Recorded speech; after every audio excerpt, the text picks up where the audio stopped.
Joining me is my old friend from the Ringer and group chat. It's Wosny Lambre. Wos, what's going on? I'm good, man. Just happy to be on with you, even though you switched sides on me in more ways than one. But hey, man, I'm happy to be on with you, brother. What's going on? I did switch sides. I joined Yahoo Sports, but good to connect with my old friend from the Ringer, Big Wos. Today, since we're recording this on Monday, 2 days before Christmas, of course, the NBA is going to have a loaded Christmas slate. No games on Christmas Eve. We're going to share some of our Christmas wishes. Yes, sir. What we're asking Santa Claus for the NBA, what we want either on Christmas Day or in the coming year. Maybe these are some gifts that we have to wait for. I want to start off, Wads, with something that's been in the news as of late, and that is De'Aaron Fox. For Christmas, I want De'Aaron Fox to get traded. And Kings fans are going to get mad at me. They're going to say this is just me continuing to be a hater. And maybe that is the case, but I don't think so. I think this is for the best for the Kings because with Fox, he is a real flight risk to leave. The Sam Amick report with Anthony Slater over at The Athletic. This is spot on true. They reported that Rich Paul met with Kings front office, Monte McNair, their general manager, about the future. They framed it as the Kings are in a danger zone with De'Aaron Fox. He has 2 years remaining on his contract. The longer this goes on, the lower his value gets, the closer he gets to free agency because he could be a risk to sign and trade somewhere else or just outright sign somewhere. And you have the Kings right now who are 13-17, losers of 4 in a row. I just feel like for the Kings, it is going to be in their best interest to find the best deal for him, whether that's from San Antonio, who Sam and Anthony mentioned in their article at The Athletic, or whether it's a team like the Rockets, maybe upgrade from Fred VanVleet, or the Lakers if they wanted to trade in one of their future draft picks.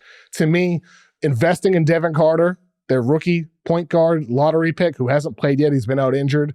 If the Kings go down this young route, still keep Sabonis, but take a step back, have that top 10 protected pick. To me, this is for the best for the Kings franchise, for Kings fans, and definitely for the best for De'Aaron Fox. I tend to agree with you, Kev.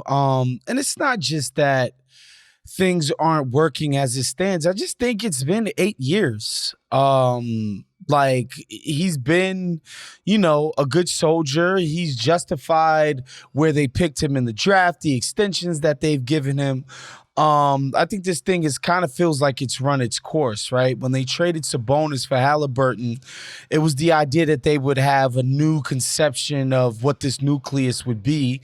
And I'm sorry, if you're a Kings fan and you're being brutally honest with yourself, is a nucleus of De'Aaron Fox and Domantas Sabonis as your second best, second highest paid player, is that a championship core? And I would think the answer is unequivocally no.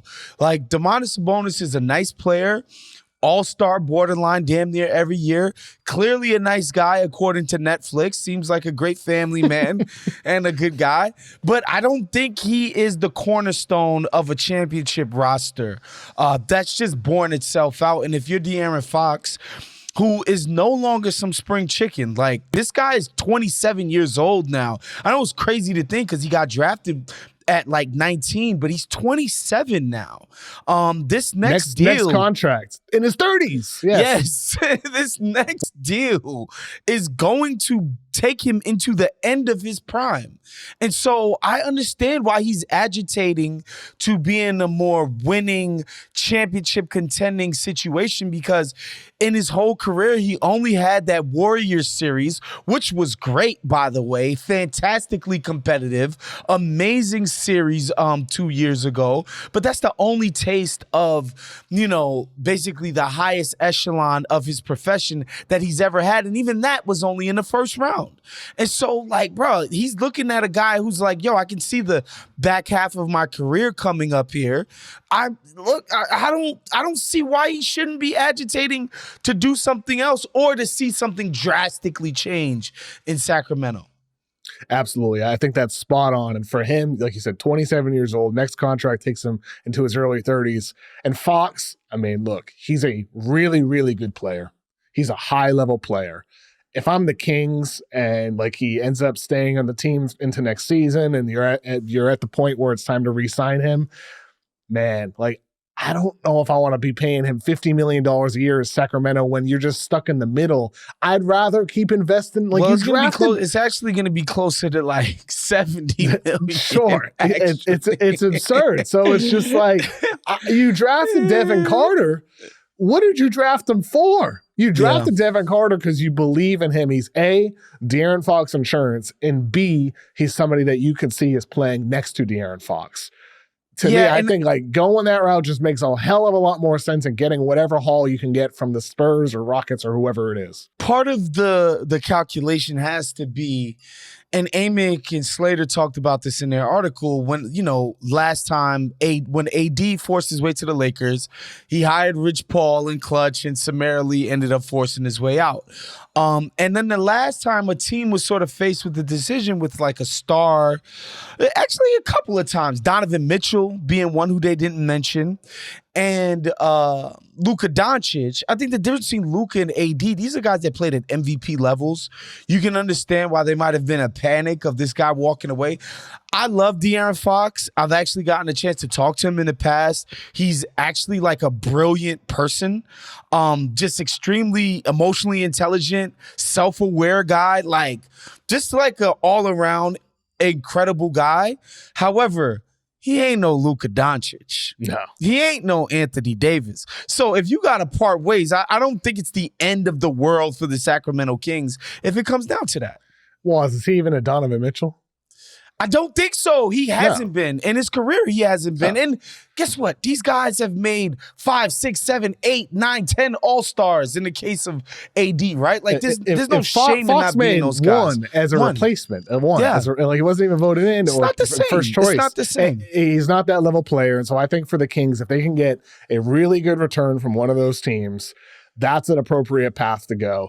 Take a step back this year. Your pick is protected. If you end up with a lottery, and who knows, draft lottery night in May, maybe you get really, really lucky. You ended up with the number 1 or number 2 pick, or even just number 4. And then you're in a position where, hey, okay, maybe you keep that young player, or maybe you can flip that player and go out and get somebody else who can help your new core with Devin Carter and Domantas Sabonis and whoever the leftovers are at that point. But the bottom line is this core, they add DeRozan this summer. Fox is still really good, but hasn't taken that superstar leap. Sabonis has gotten better, but he's still not that number 1 player on a championship team. Trade De'Aaron Fox, set the franchise forward with a clear direction, and everybody's happy. Wos, what's your first Christmas wish? My Christmas wish, man, is that Calvin Booth and the damn Cronkies get my man Nikola Jokić some freaking help. It's pathetic. It took overtime, 43 minutes from Jokic, another triple-double, an actual good game from Jamal Murray, or a decent one at least for once, to beat the Pelicans, who have been god-awful this entire season, okay? They barely squeaked that thing out. Jokic is having, last I checked, he was having probably the best offensive NBA season since Michael Jordan averaged like 35 a game in 1988. This guy is playing. He's already won 3 MVPs. He's won a championship. He won the finals MVP. He damn near got Serbia and a bunch of mechanics to the gold medal in last year's in the Olympics. And guess what? He's playing his best ball ever. He's playing his best ball ever. And the supporting cast is just piss poor. Kev, I get it. Murray hasn't played up to snuff. Gordon missed a bunch of time. Michael Porter Jr. probably having his best year, but he's Michael Porter Jr. He's a one-dimensional guy, doesn't really add that much dynamism what you're doing. One-dimensional was in only 6 attempts from 3 per game. That's the most you could get of Michael Malone. You're really not making the most of his one dimension. It just confuses me. How does Michael Porter Jr., 6'10", Klay Thompson, get only crazy. 6 attempts from 3 per game? That's why if I'm another team thinking about, MPJ might be available for trade, the Bulls, Mark Stein had reported, and I had MPJ Zach as one of mine. Situation, yeah. I had MPJ gets traded as one of my Christmas wishes, so we're on the same page here. Love that. Stein reports MPJ and Zeke Naji for Zach LaVine and Torrey Craig. But in the report on Stein's Substack, he says that the Bulls don't want to take on Zeke Naji's contract. I'm like, who cares? Like, you have Zach LaVine's contract that everybody's complaining about. MPJ, put him into your offense and you can get way more out of him. I'm confusing. I'm a lot less bullish on MPJ than you are. But so you just want to trade him, get rid of him. He's the guy you want to move. I've been wanting to trade him. If not for somebody like LaVine, who I just think is more dynamic. He just has more ball handling, more able to get to the rack. I think like his movement, shooting, off-ball stuff, working around Jokic would be absolutely incredible. Like elite athlete version of Jamal Murray, right? I mean, just look at Micic, what he can do when he's playing next to freaking Nikola Jokic. Like, we got to be serious here. I just think it's been a failure on the part of management, man. I don't know if it's the cheapness. I don't know if it's a certain level of hubris, which, let's face it, every front office falls in love with their young guys. Like, everybody does. It's not just Calvin Booth. Like, the Lakers, like, you name it. They all fall in love with the guys that they draft and want to see it through and don't want to see them flourish in another context.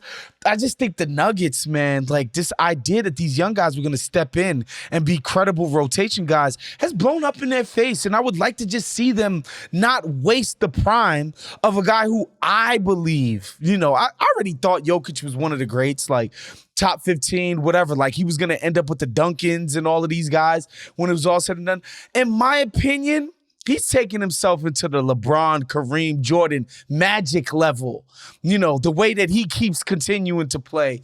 And that you would just squander this with the likes of Strother is just nuts to me. I just find that to be insane.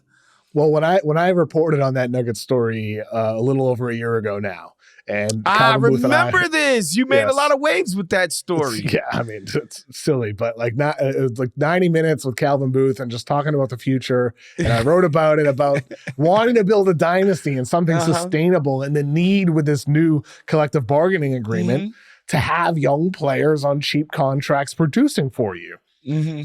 I think it makes sense. Like, it does make sense, but you have to have those players. Yes, it just hasn't worked. And like some of those investments, like Christian Brown has worked. No, he's much improved this year. So like that's where like there are certain examples of it working. Christian Brown, his first draft pick did work, but Julian Strother, it just hasn't developed in year two. The aforementioned Zeke Naji. Whew, good God Almighty, KOC. I think he's one of the worst players in the NBA. In the NBA, right now. yeah, 100%. And he's making $10 million annually. It's crazy, dude. He makes Jackson Hayes look like, I don't even know, like this is Pat Ewing over there. Like, it's crazy how bad this kid is. It just hasn't worked. And I think like this idea that just because Christian Brown has elevated his game, means that they were smart to let KCP go. No, that's not true. Like, having more rotational players would have benefited your season. I mean, with KCP, man, like, he's shooting 30% from three this year for the Magic. Not the best. Not the best. Maybe things would be different. Matters, though, Kev. Things might be different with Jokic, to your point. Context matters. And so I think for Denver, clearly the LaVine thing is out there. That's very much out there. And I think LaVine makes a hell of a lot of sense, especially if after this season, Jamal Murray can't be traded now because of the timing of when he signed his extension, but LaVine makes sense if they do plan on eventually flipping Murray. But if you have a roster with Jamal Murray and Zach LaVine in the backcourt, are you a fan of that as a championship caliber backcourt was, or is there something else that needs to be done? Defensively, you might start to run into a couple of issues against the very best teams. Even if you want to slide LaVine to the three, he's a smaller three. It's not that he's not a small two, but he's never played in terms of his size and athleticism, a kind of defense that would be commensurate with his athletic profile. Like, it just hasn't traditionally happened. I think that becomes a little bit dicey. But I just think offensively, man, like the fact that Jokic could produce, like his on-court offensive rating is that of the best offense in the NBA. while guys are just underperforming all around him. When he's not, lifting up a bunch of guys from the bench, you have no business in any contending team's NBA rotation. Yeah, I think the defensive issues would become, a little bit more manifest. But boy, do I think they could blow the top off of defenses, man, between Murray and, and LaVine and what Jokic is able to do. My next Christmas wish, I hope Mitchell Robinson can return Oh healthy. my God, Kev. You have this one too? Mitch, come back. That's at the top. Love it. Yeah. I mean, dude, for the Knicks, second in offensive rating. They're as dominant offensively as everybody thought they would be after getting Cat. They're soon is crazy. Yes, and they're 13th in defensive rating. So they're climbing a little bit better than average, but climbing. As you said, they were way worse at the start of the year. They were in the 20s. Yes. Exactly, and they're getting better. So I think for them, we're in a spot where the Knicks are figuring things out. Cat has played over 900 minutes this season. Only 65 of them have been with another big on the floor. Damn. That is completely different than what we've seen with Rudy Gobert in Minnesota the last 2 years, especially last season when they were excellent together. So adding Mitchell Robinson to this Knicks mix, like I want the East playoffs to be awesome.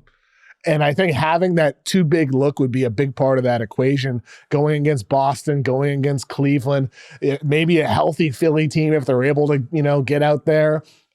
I think the Mitchell Robinson is going to be a key part of that. And if he's not, you have to find a big who would be, and that would be trading Mitchell Robinson. But I hope Mitchell Robinson comes back healthy. He's a long tenured Knick. It would be awesome to see him out there in big playoff games.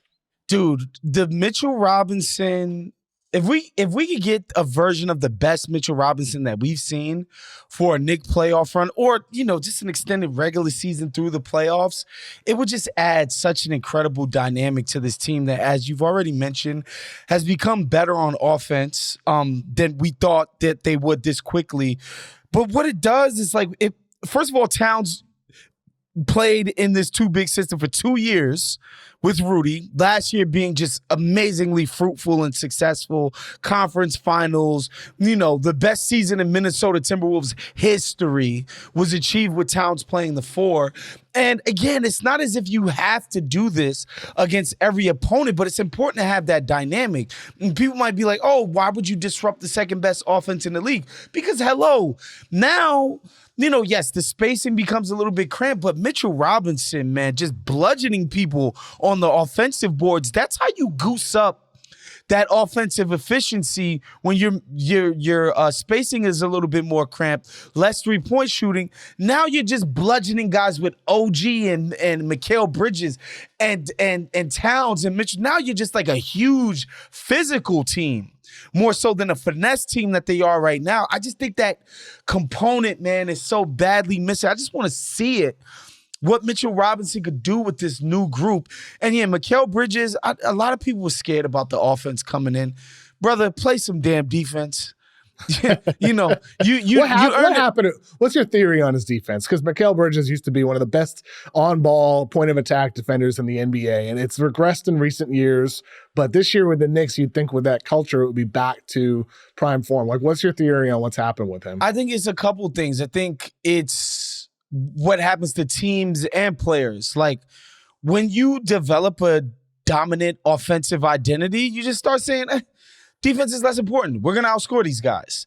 And I think the same happens for individual players. I think the biggest example of this ever, in my opinion, well, the two biggest are Westbrook and Mitchell, Donovan Mitchell, who coming into the NBA draft, it was like, oh, these are hyper athletes. They're going to be on ball, crazy, defensive people and all of that.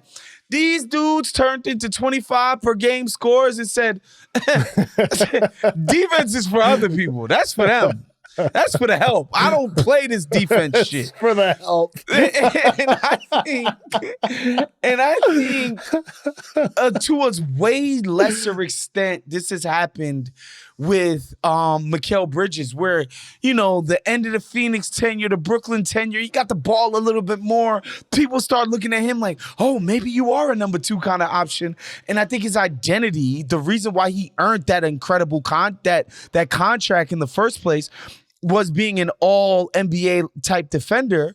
And I think that's just changed. I think it's a mindset that's changed. Coupled with the fact that, again, he plays on the team that is winning while being the number 2 offense in the NBA. I just think that's just a vibe shift that they got to address. A reminder to listeners, send me some mailbag questions. Next week, it is the day before New Year's Eve when we're going to be recording our show. So I want you to give me some 2025 NBA predictions. Send those over to kocshow@yahoosports.com. Introducing Daily Draw, the latest free-to-play game from Yahoo Sports. Daily Draw gives you a pack of 6 prediction cards every day based on the day's biggest sporting event. Download or update the Yahoo Sports app on the Apple App Store or Google Play and join the action with Daily Draw today. All right, Wos, what's next on your Christmas wish list? Man, I just want to see Amen Thompson get more opportunities. Just let him have the ball. Let him figure it out. Like, this guy, man, has such an incredible feel for the game. I finally got to watch. I've been watching the Rockets all year, but I saw him in person in Vegas at the Cup. They lost that game, but man, it wasn't for Amen Thompson trying his ass off, man. And it's not just his feel. He has a poise and a demeanor. Like, this kid does not. It's even keel the entire game, no matter what the sort of situation is, who his matchup is, what he's doing in transition, attacking the cup. He's never like out of control. Like, this, it's just amazing to watch a kid this young display all those attributes. And I get it, the shot isn't perfect, but like from what I watched, man, in Vegas, just up close, like he's going to figure out how to have a passable, usable shot. And you combine that with his, top 0.001% NBA athlete, plus his smarts, he's going to be an incredible player. I just want to see him flourish, man. Give this guy even more opportunities, Kev. Well, I think that's a good one. It's a really good one. And I think this is in part the challenge for Houston. They have all these young players, and you're developing all these young players, but you're also trying to win games. And you have a veteran in Fred VanVleet, a former champion, starting at point guard, eating up all these touches. And you have other guys on the team like Jalen Green getting a ton of touches as well, who are kind of failed at taking that leap. So for Houston, to me, they're one of those teams where I'd love to see somebody moved to open up more opportunity for a guy like Amen Thompson. Only 8 shots per game for him. Not a ton of those pick and roll point guard reps that you're talking about for somebody who, I mean, he can be that, I don't know, what's a good comp? Like an Andre Iguodala type of guy who makes a winning impact without being a point guard. Like, that might be his destiny. But in the same way that, like, last year the Spurs gave point guard reps to Jeremy Sohan, I think it's beneficial for sometimes young players to push the boundaries. But guess what? Castle is earning it. It's kind of the same idea. It's like, I was like, this Castle kid can't shoot. I don't know if they should just be putting the ball in his hand. They're trying to develop Wemby, blah, blah, blah. Lo and behold, man, this kid gets the ball and he's got the juice. He just does. It didn't work last year with Sohan, but with Castle, it's looking like, the smart thing to do. And, when I think about young guys and mentality, and their ability to soak up game and figure things out. Somebody who I think is a similar player like Jonathan Kuminga, who he just hasn't figured out all of the nuances of winning basketball. I'm not saying he's a dumb player. I'm not saying like he's some, he's like JaVale McGee on the wing or something like that. No disrespect to JaVale McGee, but he hasn't always been the most highest IQ hooper, not person. He's actually a really thoughtful person. The 2-guard JaVale McGee is that what you're calling Kuminga? He's actually a thoughtful guy, but just, we know what happened. Well, anytime you're saying, well, he's a nice guy, but it's never a good thing. I'm just saying, Amen Thompson, man, he's just soaking up winning plays on the court in a way I just don't think Kuminga just did as quickly. And so for me, I have a confidence in this guy's ability to pick up the nuances of playmaking and setting teammates up and that kind of thing, while also, being better at calibrating when is the right time to attack, when's the right time to pull back, when's the right time to get off the ball. Like, these are like extremely high-level basketball concepts, and, the best of young guys have trouble picking them up. It's just, for me, with Amen Thompson, I think he's got that ability inside. He's such a freaking smart hooper, man. Since you mentioned Jonathan Kuminga, I don't have anything on my Christmas wish list for him. The easy one would be, I hope the Warriors are finally able to wash their hands of him. And it's just such a distraction at this point. It just is. Like, you're trying to start him over Draymond Green and, talk about that. Clearly, you're trying to pump up his trade value for a pump and dump at the trade deadline. You got Kuminga, making Instagram posts with a peace sign. They trying to turn him into a Hawk Tua meme coin, KOC. Yes, exactly. They're just a pure pump and dump. And then disappear for 2 weeks. Not say a word. I've been waiting for another episode of Talk Tua. Come on. We need to hear from you. What the hell's going on? Hopefully you didn't invest in that, did you, Wos? No, I did not, thankfully. Yeah, I stayed away. Me too. But that's the thing. It's like, for the Warriors, yes, it would be nice to see them move on. Who do you think, is there a team that makes sense for Kuminga? Like, who should take a chance and bite and pay him for this next 3-4 years or so? I mean, it's got to be a timeline team, whether it be Charlotte, but it's like, when are you ever going to get The Rock in Charlotte? Yeah. Like, that doesn't really make a lot of sense. Washington, is it just a bad team? Like, is that it? Washington? I guess Washington, he could just go in and take over for Kuzma, who I think is a talk about winning players. I would like to see him on an actual real team so he could contribute to meaningful basketball again. I just don't see it, man, especially because he is going to be demanding. Like, look, if he was cool with, like, yo, we give you the Jordan Poole, 4 years, 30 mil, you show us that you got it, maybe give you an opt-out after 3, cool. But, like, it sounds like he's going to want the 35, 40. Like, he's like, I need to get the OG Anunoby money. Like, who's giving him that? Like, I don't know. Why would you give him that? I don't know. If you want to give him the kind of thing that the Rockets gave Jalen Green, I think that's fair. A shorter term, higher end on the money than what has actually been put on the court consistently. I could get behind that kind of idea. Yeah, I agree with that. I think the Jalen Green construct is exactly what would make sense for Kuminga for this next 2, 3, or 4 years for somebody like that. Next on my list was Nick Nurse. My wish for him. Nick Nurse needs to add more layers to the Sixers offense. They are too stagnant. They're third in isolations this season per game, despite Embiid playing under 10 games so far. It just feels like an offense that is stuck in its ways, that is not playing to the talents of the guys that they have. Maxey still out there. McCain, obviously, probably out for the season, unfortunately. Paul George missing some time too, but where's the motion? Where's the movement on and off ball? Like, how are we not seeing different layers to this team when Embiid's missed so much time?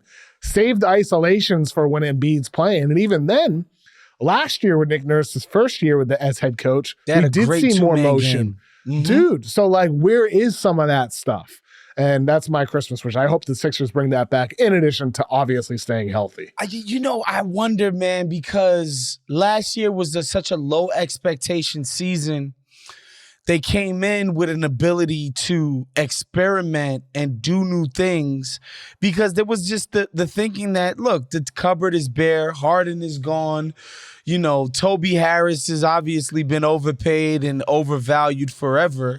But that nucleus is done. We're not this championship chasing team. And I think that gives you a freedom to be more experimental in your approach. But now when you come in and the mandate is conference championship, if not NBA championship, I kind of understand why you go in there, especially after a horrible start, and be like, nah, like, we got to go with what we know works, which is Maxey, which is Embiid, which is this, that we have these 3 individually brilliant guys and they should go out and attack and beat opponents.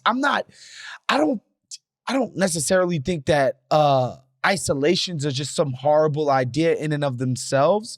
It's just you're right, KOC. Like the idea that Embiid is coming back from injury. And so was Maxey, by the way, which these muscle injuries are usage injuries, guys. Like this idea that he's going to come back and just be like pedal to the metal and just start cooking people in isolation. I don't think that's a smart way to do it if I can see why they feel like they're behind the 8 ball and need to get things rolling. I'm into it, Wos. What's next on your Christmas wish list? This is my last one because we combined Mitchell Robinson and the Zach LaVine. But let's just say Zach LaVine doesn't make his way to Denver. I would like to find Zach LaVine a home. I'm just like, this Bulls situation is better than I thought it would be. I honestly thought they were headed to like a 21-win season. They're clearly much better than that. But I would just like to see the LaVine thing be resolved finally. I know Golden State, they balked at the idea already. I think the Schroeder deal makes it a little bit tougher for them to get into the Jimmy or LaVine situation. But I would like to see Zach LaVine find a new home. You know, maybe the Lakers do finally be like, hey, we want to be more dynamic. I don't know that this solves JJ's defensive issues with this team. But I just want to see Zach LaVine do something different than just, waste away in Chicago like he's been the last 2 years. I mean, I'll tell you what, some teams like the Lakers, boy, they must be some regret in not buying low on Zach LaVine when he looked like damaged goods, overpaid. And at this point, he's playing tremendous basketball. He's excellent offensively. He's better defensively than he was when he was a young player. Like pre-injury, the last few years, he's been at least average. He was once a bad defender. He's at least average now. So for the Lakers, I don't think he's some weak link in the ways he was when he was a youngster in the NBA. So I think for the Lakers, look, here's the thing. It's tough to get to his salary number. That's the problem. Like $45+ million for Zach LaVine. It is really hard to get there mid-season. The Lakers are one of the teams that can do it, whether it's some combination of D'Lo at $18 million plus Rui or Austin Reeves, or throw in Vanderbilt or Gabe Vincent. Like you have a bunch of salaries you could put together to get to that number. Exactly. So I think that's where the Lakers make a hell of a lot of sense. And if you're LA, man, like you got to go for it still. Like you have to go for it with LeBron and AD still playing at a level that they are. We saw LeBron take a break. Those days off in the playoffs, maybe we'd see more stretches like this where he's playing great basketball. He's looked good since he came back. Yes, exactly. And the Lakers are defending their asses off lately. I mean, they've had some issues throughout the season, but lately they've been better. So, I think they're the 6th seed right now. You got to go for it. And LaVine, is there another option besides Zach LaVine that makes more sense than him for the Lakers?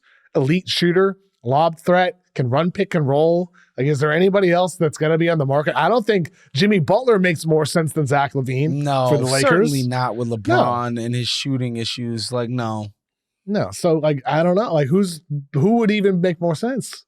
I don't think there's anybody. LaVine might actually end up Brandon Ingram. I think that would be a disaster. No. So LaVine may actually end up the Could top you imagine if Brandon Ingram ended up back on the Lakers after they traded him for AD? That'd be terrible on New Orleans' part. It would be funny. When we're back, my next Christmas wish is related to those New Orleans Pelicans. All right, Wos, my next Christmas wish. Just pull the plug in New Orleans. Oh, God. Just trade everybody. Trade everybody besides Herb Jones, Trey Murphy, Jordan Hawkins. Just find somebody for Zion. Find somebody for Ingram. Open to trading everybody else in that team. Keep what about DeJounte Murray, baby boy? What are we doing with him? Trade DeJounte Murray. I'm totally open to it. I mean, just clean house. Have a clean slate for this franchise besides your young guys on that team. And I can't forget Missy, their center as well. Keep him as well. He's been such really good. Sad sack situation there. Between 5-25 entering Monday. Insane. That is crazy. This is a team that people you see the thought game against Denver was? The lower bowl was like a quarter full. I mean, can you blame? Like, why should these people have to watch a 5-25 team?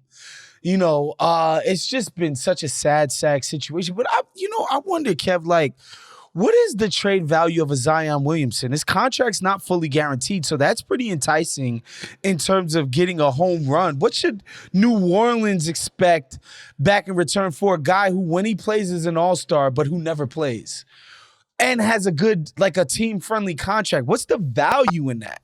I don't think it's significant. I mean, I think you get like a pick or two in return for him, considering the You think upside. you get a first-round pick for Zion? Yeah, I do. I think you should. I wouldn't want to trade Zion without getting something of value back. Like, let's just say the Nets trade Ben Simmons for Zion Williamson, salary wise. Like, let's just say that's what it is. What do you?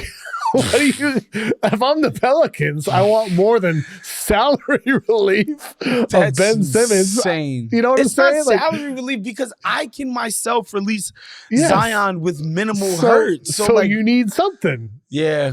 And the Nets have the picks, they can give something up. Yeah. You should at least get multiple first. He's 24 years old. Jesus. Could you He's imagine? 24. Yeah. You can't give him up for nothing. But could you imagine Nets fans going from the failed Ben Simmons, the failed phenom of Ben Simmons? Well, after the big three. Oh my God. And it's really like so similar because Ben Simmons is finally getting off of his rookie extension, which was a max extension, which was basically he played 1 year at a level that would have been like, all right, you probably not worth 30-something mil, but you played close to good enough. And the rest, he's been like not even close to value of what they paid him. To do that now with Zion also on his rookie extension, who's just at this point not lived up to it. Oh man, tough for that fan base. But yeah, I tend to agree though. I think New Orleans needs to break it up. Like the Ingram thing is so sad to me. It's just so like indicative of this like second apron, make it like onerous for teams to move on and move up from players. Brandon Ingram, they're just straight up like, yo, we have a hard cap in terms of what we think we should ever have to pay you again. And his representation is like, well, we deserve more than that. And they're just like, no. And a guy like Brandon Ingram, who is a floor raiser, but like who's nobody's idea of the anchor of a good team. Is he a floor raiser? I think, I like Ingram, but defensively, he doesn't help raise your floor. He doesn't shoot threes off the catch. I just think he's better. Like, for instance, you'd rather have Brandon Miller, right? If you're Charlotte, getting the reps of becoming a good on-ball guy. But Brandon Ingram is clearly better than him. He's much better on-ball player today than Brandon Miller is, right? And so, like, he's in that nasty between where he's no longer young and pretty, but he's not, like, some horrible option either. So he's just in this, I guess, limbo or purgatory, and I'm just like, who even takes this guy on? Like, we've been trying to trade this guy for 2 years. Yep. He's a tough guy to trade because of the fit issues. It's kind of funny, like pre-drafts, when I had Brandon Ingram ahead of Ben Simmons, which I think has turned out to be the right choice. So much better of a pro. It's not even close. However, one of the reasons why I did that was because I said Ben Simmons has fit problems. Like, he can't shoot. So there's a fit issue, like, no matter where you put him. It turns out that Brandon Ingram also has fit issues. Yeah, he just hates to catch and shoot. He's not even got a terrible jump shot. He just despises the catch and shoot. They had to bench his ass on the Olympic team, or was it the FIBA World Cup team, because he refused to shoot threes. I just feel bad because I always loved his like the contours of his game. Just to be like a guy that tall with like a 7'3" wingspan and can handle it and can shoot it. Like, it felt like he should be so much better of a defender because of his physical gifts. That never materialized. It's just tough, man. It's tough. But I tend to agree with you. I think New Orleans need to do something else, and they need to do it quick.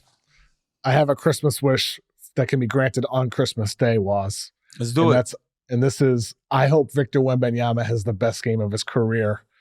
First game, Christmas Day, in New York, at MSG, against the Knicks. I hope we see the best Victor Wembanyama that we ever have, and we have this past month.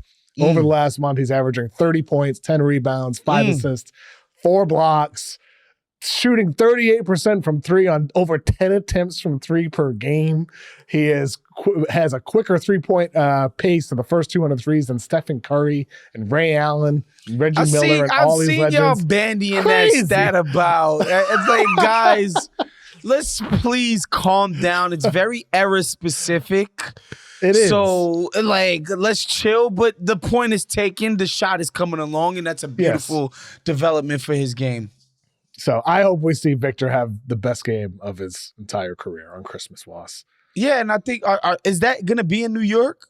That's in New York. It's the first game of the day. I think that the Garden crowd will be super into it, man, and that'll be a fun game. And I share those wishes. I want to see Victor, you know what I mean, coming into his own. I still think ultimately, if he's going to become a dominant player, it's going to be because he's doing damage closer to the basket than the 3-point line. It's going to happen.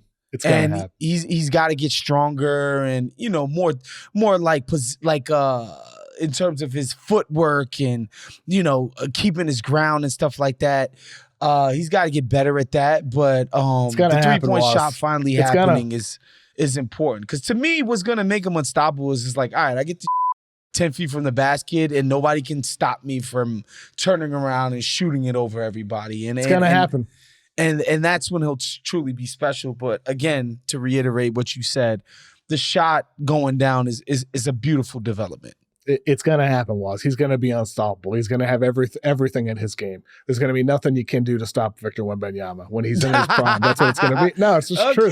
But by the end of the season, to me, he's already the 5th or 6th best player in the NBA. Oh, y'all at the Ringer have him way too low in the Ringer rankings. Please calm down. He's already by the end of the season, he's going to be top 5 in the NBA. KOC. By the end of the year, if the Spurs are a top 6 seed, he's going to finish top 5 in MVP voting. Oh my! Next year, he's going to win MVP.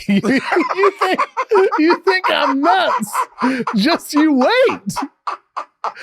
What's so crazy? Tell me, Wos. What's so crazy about this? This year, he's averaging 1.13 points per post up, way up from last year when he was below 0.9.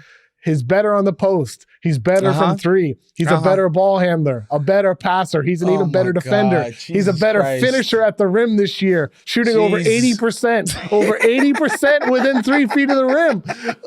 I'm just spilling facts on you. This guy KOC being a member of the propaganda arm of the French government is absolutely insane. Look, MVP is a little wild to me because I think you have to. Nikola Jokić on offense is, again, the season he's having is Michael Jordan level offense. Again, we know your boy is light years from doing that anytime soon. We know that. Defensively is where he could sort of close the gap. And 30 points per game this last month was. He had a 50 bomb last. I'm not saying he's anywhere close to that level. I'm talking about generating 7'4", 38% from 3, over 10 per game over the last month with a mix of off the catch, off the dribble, off a movement. Goodness. And he's elite at the rim.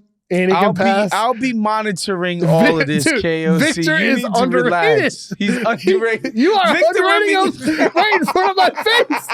You're underrating Victor. By not calling him one of the 6 best players in the NBA, I'm underrating this kid? Well, what is he, top 10? No, he's not top 10. No. That's crazy. He's top you maybe Victor 25, top 25.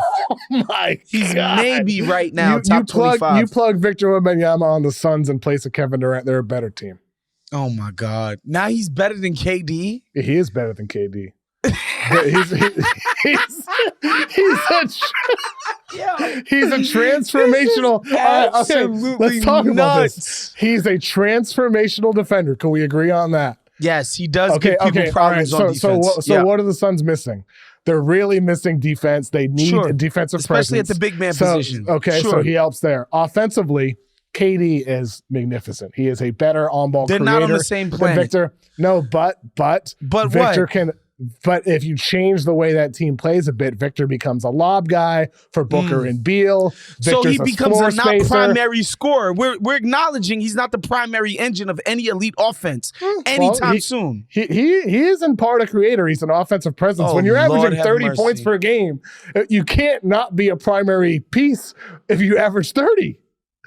Secondary guys don't average 30.